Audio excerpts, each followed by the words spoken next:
The Bible is about God's desire for us to have a fresh start. Remember, God made Adam, placed Adam and Eve in the garden, gave them everything that they needed, and yet they messed up. God could have given up on them, but the God I serve is always interested in pressing reset. He's always trying to go after us because we are God's beloved. Joseph could have given up on his brothers. God could have given up on Adam. But God said, I better press reset. And so there was sin in the world. But God said, I better send somebody. And so he sent Noah. And Noah began to preach a sermon entitled, It's Gonna Rain. You better get yourself together. And guess what? Noah saved his family. He saved civilization, gave us a fresh start. But then he came up out of the ark. He got drunk, pulled off all of his clothes, and cursed out everybody in the family reunion. And so God said, I better press reset. And so he sent Abraham. But Abraham messed up too.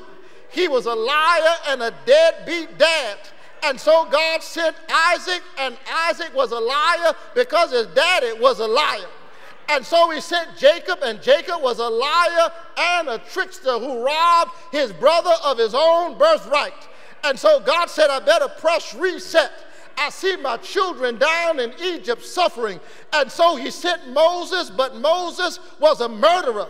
He sent Gideon, and Gideon was a doubter. He sent Samson. Samson was a strong man, but he was also a ladies' man. And he allowed the latter to take the former. He sent David, and David was an adulterer and a murderer. He sent Job, and Job was a complainer. He sent Jeremiah, and Jeremiah was a crybaby. He sent Isaiah, and Isaiah preached naked. Imagine that on a Sunday morning. He sent Elijah, and Elijah was suicidal. He sent Jonah, and Jonah was a bigot. And so God said, I've got to press reset. So I tell you what, I'm going to go down myself. And so early one Christmas morning, he was born in Bethlehem. They laid him in a manger. He was baptized in the Jordan.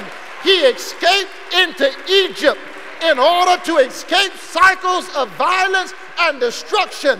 And then he came back from Egypt. He stood up at age 30 and he preached that the Spirit of the Lord God is upon me because the Lord has anointed me to preach good news to the poor. They decided to kill him. And so one Friday they hung him high and they stretched him wide. He hung his head and then he died. He went down into the grave, and the grave said, I got you. You two are caught up in the same cycle of death and destruction.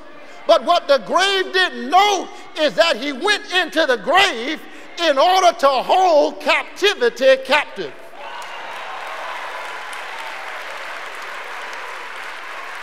Hung out in the grave long enough to give us a fresh start. But he didn't stay there.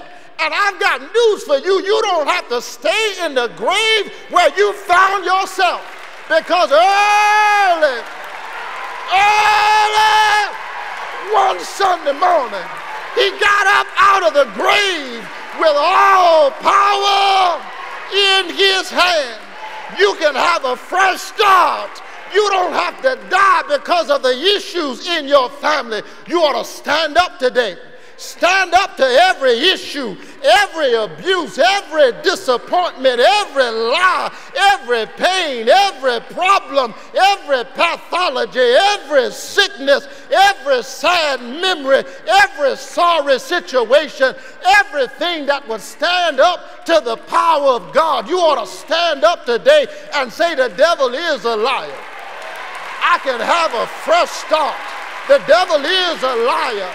Behold, all things have been made new. The devil is a liar. I am a child of the living God. All glory to his name.